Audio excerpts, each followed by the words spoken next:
जिले से बाहर भी जाना पड़े कथा सुनने तो जाना चाहिए महाराज। और अगर आप कहीं बाहर जाकर भी कथा को सुनते हैं तो आपको एक एक पग में चलने में अश्वमेध यज्ञ का फल प्राप्त होता है। जो लोग कथा सुनने जाते हैं और पैदल चल के अगर कथा पंडाल तक जाते हैं, आजकल तो सुविधाएं गाड़ी से जाना चाहिए, कोई दिक्कत नहीं, लेकिन कथा पंडाल में अगर पैदल जाते हैं तो महाराज एक एक पग चलने से अश्वमेध यज्ञ के फल की प्राप्ति होती है।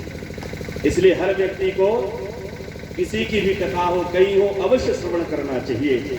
ऐसा नहीं कि हमारे गुरु जी की हो रही तो हम जाएं भैया। आजकल लोग ऐसा भी कर देते हैं कि हमारे गुरु जी हैं तो हम सम्मान देंगे, दूसरे के हैं तो नहीं देंगे। भैया वो ब्राह्मण ही है, वो सर्वत्र है, वो चाहे तुम्हारा गुरु हो ना हो, अगर ब्राह्मण है तो वो पूजनीय है। तुलसी का पेड़ छोटा हो या बड़ा हो वो पूजनीय है। तो इसमें ये नहीं सोचना है कि वो हमारे गुरु जी हैं तब हम उनके चरण धुलवाएंगे और चरण पखारेंगे और पांव पड़ेंगे, ऐसा नहीं। अगर ब्राह्मण है और तुम्हारे घर आया है तो तुम्हारा कर्तव्य बनता है कि गुरु जैसा ही सत्कार करो, ये शास्त्र कहते हैं। लेकिन लोग गड़बड़ करते हैं, क्या बोले वो हमारे बड़े भाई का गुरु है हमारा थोड़ी है, वो हमारे छोटे भाई का गुरु है हमारा थोड़ी है। ऐसा नहीं करना है।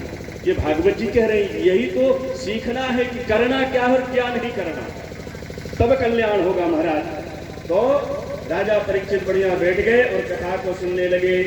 वेदत्तमतं वीणा स्वर ब्रह्म विभूषितम मूर्खात्वम हरिकथा गायेन मनसाचरहम।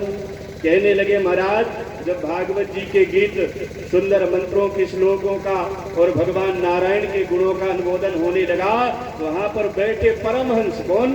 परमहंस।